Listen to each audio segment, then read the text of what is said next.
Vous avez été plus de 400 à me demander de partager mes fonds d'écran iOS 16 et je vais vous montrer dans quelles apps j'ai trouvé les miens, mais aussi vous donner une astuce pour embellir ces fonds d'écran. Et bien évidemment, je vous partage également ma sélection perso avec deux albums. Il y a un album qui comporte toutes les photos et images qui marchent du tonnerre avec l'effet de profondeur d'iOS 16 et l'autre album des fonds d'écran qui rendent super bien avec les widgets. Moi c'est Maxime et voici comment trouver un fond d'écran qui va attirer l'œil de vos amis. Je pars du principe que vous savez configurer et personnaliser votre fond d'écran verrouillé, et si ce n'est pas le cas, je vous conseille d'aller voir ma vidéo sur le sujet où tout est bien expliqué. Alors, j'ai testé plus de 30 apps de fond d'écran et j'en reviens toujours aux mêmes apps qui se comptent sur les doigts d'une main, et la première que je conseille absolument d'utiliser c'est Unsplash, qui est l'app du site web du même nom permettant de télécharger des milliers de photos en haute qualité que vous pouvez utiliser comme fond d'écran. La qualité des photos et différentes images est excellente et l'app propose un moteur de recherche pour vite trouver une photo qui pourrait vous plaire. Et pour les indécis, il y a aussi des catégories comme nature, noir et blanc, minimaliste, voyage, vue aérienne et plus qui proposent des collections de super photos sur le thème en question. Quand vous tombez sur une image qui vous plaît, appuyez sur le bouton de téléchargement pour l'ajouter à votre bibliothèque photo et l'utiliser comme fond d'écran verrouillé. Ensuite, je vous recommande également Backdrops. Cette app gratuite propose de nombreux fonds d'écran originaux, créatifs, colorés et que je n'ai pas trouvé dans d'autres apps. Par exemple, ce roi lion stylé avec des lunettes ou encore cette montagne volcanique façon Mordor, les deux rendant très bien avec l'effet de profondeur d'iOS 16. C'est dommage que l'app ne propose pas de catégorie, il faudra donc explorer pour trouver de jolies pépites cachées, mais le choix est assez vaste comme vous pouvez le voir. Pendant votre exploration des fonds d'écran, utilisez la fonction favori pour mettre de côté ce qui vous semble prometteur et ensuite vous décidez ou non de les télécharger.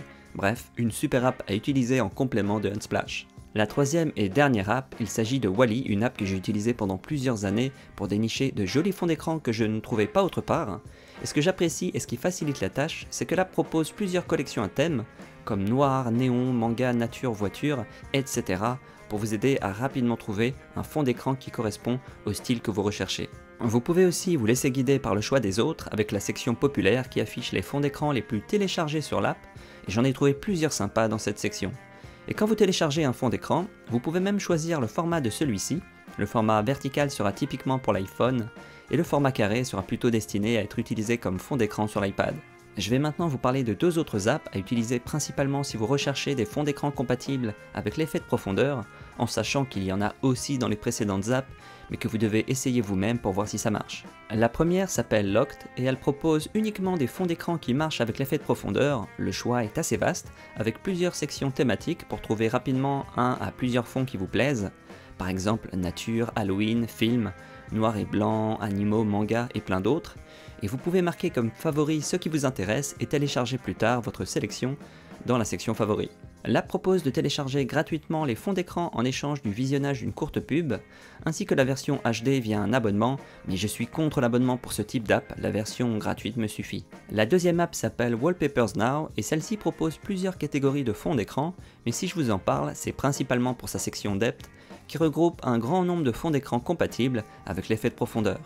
J'en ai téléchargé plusieurs très sympas dans cette app, et j'ai l'impression qu'ils en ajoutent régulièrement de nouveaux, donc ça vaut le coup d'aller y jeter un coup d'œil de temps à autre. Parce que certains d'entre vous m'ont posé la question, pour supprimer un fond d'écran, c'est très simple, quand vous êtes en mode édition, il suffit de faire glisser vers le haut le fond d'écran à supprimer, et d'appuyer sur l'icône en forme de poubelle, et ensuite sur supprimer ce fond d'écran. Je vais maintenant vous donner un moyen d'embellir et de transformer certains de vos fonds d'écran avec une app appelée Picnic, et celle-ci permet de transformer facilement et rapidement le ciel et la météo de vos photos pour les rendre encore plus belles, et c'est top pour embellir vos fonds d'écran, mais ça peut aussi servir pour les photos que vous partagez en ligne. Il est ainsi possible de transformer une photo avec un temps pourri en belle journée grâce aux différents filtres proposés par l'app. Et pour chaque filtre, il y a uniquement deux réglages, un qui permet de modifier l'intensité de l'effet sur le ciel, et un autre qui permet d'appliquer ou non l'effet au reste de la photo. Vous avez aussi la possibilité d'appliquer l'effet en temps réel avant la prise d'une photo dans l'application, par exemple pour prendre une photo de paysage ou de vos proches avec un joli ciel même s'il fait moche. Bref, une super app gratuite pour embellir vos photos et fonds d'écran. J'en viens maintenant à ce que vous avez été plus de 400 à me demander dans les commentaires d'une précédente vidéo, vous partagez ma sélection perso de fonds d'écran pour iOS 16. J'ai créé 2 albums dont vous pouvez trouver les liens dans la description en dessous de la vidéo. Un album comporte toutes les photos et images qui marchent du tonnerre avec l'effet de profondeur d'iOS 16 et partagez dans les commentaires votre fond d'écran préféré parmi ma sélection. L'autre album lui embarque des fonds d'écran qui rendent super bien avec les widgets sur l'écran verrouillé et pour ma part, j'utilise beaucoup plus ces fonds d'écran car j'aime bien avoir des widgets qui m'affichent des infos utiles sur l'écran verrouillé. Maintenant que tu as un super écran verrouillé, on va faire pareil mais pour ton écran d'accueil et pour ça, je vais te montrer comment organiser ton iPhone et tes apps dans la prochaine vidéo qui s'affiche à l'écran. Sur ce, c'était Maxime et je te dis à bientôt dans la prochaine vidéo. Allez, ciao!